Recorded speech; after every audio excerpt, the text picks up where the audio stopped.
শুরুতেই আমি সকল আসাতিজা ইকরামের কাছে আমার সবিনয় অনুরোধ, আমার জন্য এবং আমাদের সকল তালিবান ইলমের ভাইদের জন্য দিল থেকে একটু দোয়া করা।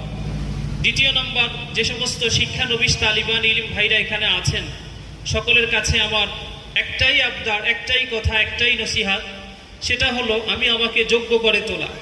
একটু আগে মাওলানা জাকির সাহেব হুজুর, জাদিদ সাহেব হুজুর যে বিষয়গুলো বলতেছেন, মূল বিষয়বস্তু একটাই, আমি যদি নিজেকে যোগ্য না করতে পারি আমি সমাজের জন্য বোঝা হব, আমার নিজের জন্য আমি বোঝা হব।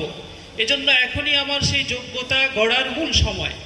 সকল ক্ষেত্রেই, সকল বিষয়েই আমি আমাকে এখন যোগ্য করার জন্য মেহনত করা এবং দায়মীভাবে এই মেহনতকে অব্যাহত রাখার চেষ্টা করা। আমি আমাকে যতটুকু মূল্যায়ন করব, সমাজ আমাকে সেইভাবেই মূল্যায়ন করবে। আরব কবি বলেছেন, আকরিম নাফসাকা ফাইন্নাকা ইন তুহিনহা ফালান তালকা মিনান নাসি মুকরিমা।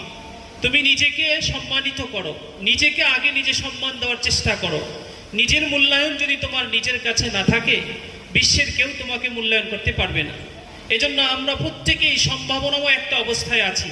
আমাদের এখানে যারা তালিবান ইলম অবস্থায় আমরা যারা আছি, আল্লাহ রাব্বুল আলামিন কুদরতান সকলের মধ্যে সেই প্রতিভা দান করেছেন।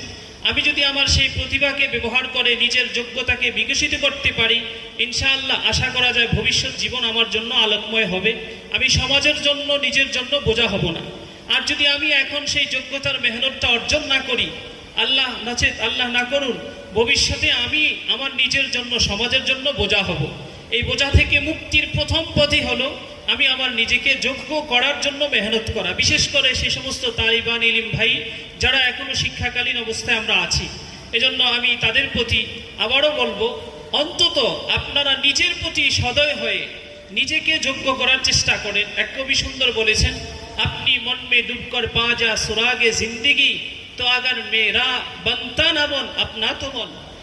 আপনি নিজের জীবনের মর্ম বোঝার চেষ্টা করেন।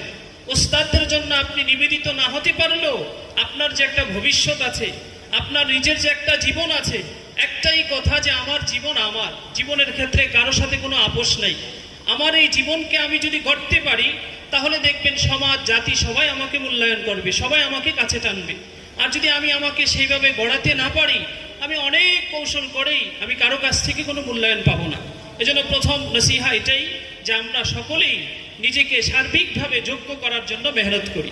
দ্বিতীয়, যে সমস্ত তালিবান ইলম ভাইরা এখনো বিভিন্ন মাদ্রাসায় খেদমতরত আছি অথবা খেদমত করতেছি, তাদের উদ্দেশ্যে, বিশেষ করে সেটা সকল তালিবান ভাইদের উদ্দেশ্যে হতে পারে, কিছু বিষয়, এখন ফিতনার জামানা, এই ফিতনার জামানায় নিজের ইমানের উপর